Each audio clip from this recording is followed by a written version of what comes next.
Hi, this is Matt from PC Games N, and we're here at Gamescom 2016. We're chatting to the guys from Civilization 6 today, and I'm here with Sarah and Brian from the Civ team. Hi, guys. Hey, thank you for being here. It's great meeting you. Yeah, it's awesome to be here. Right, so we're at Gamescom, which is in Germany, and we've been introduced quite suitably to the new German leader, who is Barbarossa, if I'm right. If you could explain to me, perhaps, what does he bring uniquely to the table? So yeah, Barbarossa, he is definitely a production powerhouse, but he's also quite military. He's a bit flexible, really, which is great. He's got the special industrial zone variant, the Hansa, which is great for production. He also has a extra military policy slot for all of his governments, which is really going to help you out militarily.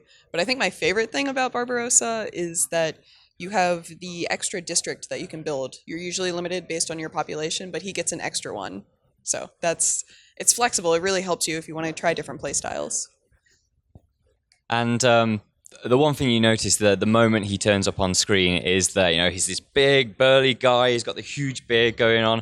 I was just wondering what goes into the design of these characters, because they're quite a different sort of look this time round. Yes, he's one of my favorites. I love the ability to put plate mail armor on somebody, and he has quite a nice beard, I have to say. He has a great beard. Yeah, it utilizes our hair system really well.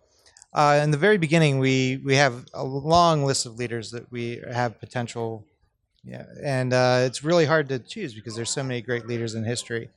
But we wanted to be, we wanted to definitely have some older leaders that haven't made an appearance in a while, some leaders that make an appearance frequently or have been recently, and some that we've never done before. So the biggest decisions come from personality. Like, they have to have a really strong personality, and that makes them more interesting. And also, it influences how they interact with the game mechanics as well. So Barbarossa does not like city-states. That's one of our, we've upped the interaction with city-states now. So if you share a continent with Barbarossa and you're trying to be friends with those city-states, you could have some problems with them. The other new thing that we've been introduced to today is that religion is a massive kind of new thing. We're seeing it advance into a new sort of stage that we've not seen before in Civ. We're talking choosing a pantheon, choosing sort of where you take your religion, and even apparently being able to win. Could someone explain to me just how that's going to work? Yeah, so to win a religious victory, you're going to need to get over half of all of the other major civilizations following your religion. So you do this through spreading your religion through missionaries and through apostles, and defending your own territory with inquisitors. Apostles are such a cool unit. Missionaries are great when you're just starting out and you're just needing to spread to people, but once other people already have religion and you need to kind of get out there and defend your beliefs, the apostles can engage in theological combat. So that's really neat. Now, the one thing that you get with Civ is obviously it's got a very traditional sort of mold that it fits. We've known sort of how Civ works for years. And I was just wondering, when you come to producing a new game, especially with sort of 6, what is your aim sort of that you have? What's the idea to make it different, to make it new, to make it fresh? What's the goal?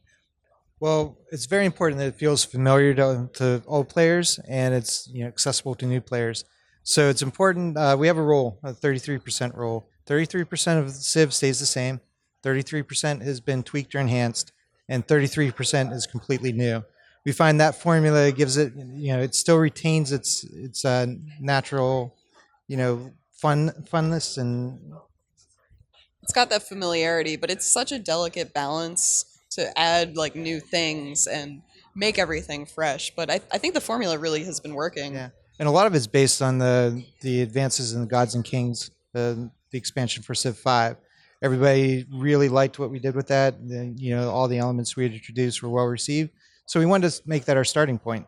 The engine's new from the ground up. So incorporating those things early on in the base game make the interaction between those systems a lot easier to handle.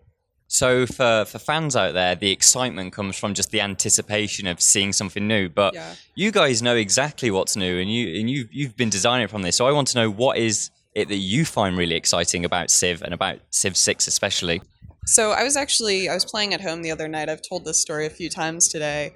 I was just playing through. I wanted to test out a couple bugs, and I lost track of time. I forgot what I was testing, and I was having fun, and I had the one more turn syndrome, and that's when I knew. I was like, this is a good game. Okay, we've made something special here.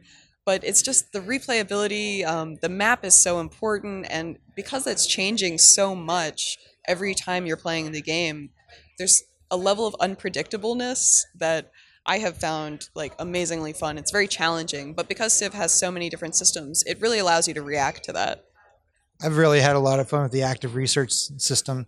Yeah, It makes, definitely. like as Sarah mentioned, the maps more important because as you're exploring, you're revealing new features like natural wonders, which give you a boost. Building on a coast can give you a boost towards sailing. So as opposed to somebody that's landlocked, so it's really advantageous to explore as much as you can, and reveal the map so you can move through the tech tree in a different way. A lot of people would have a standard path they would go through the tech tree, and now we're really encouraging you to mix that up a little bit. If you find a great place to put your campus and generate tons of science, you might really consider going for a science victory. When I was playing Civ 5, I definitely had like at least the first like couple techs picked out every time, never changed. Every time now, because of the active research as well as just the resources on the map that are going to be around you, I never really know what I'm going to do. I've got a general idea usually, but it's so reactionary, it's fresh. Right, that's everything from Civ 6, which sounds pretty damn great. If you're interested, check out pcgamesn.com for a bit of write-up. And also, like and subscribe to the video. Cheers.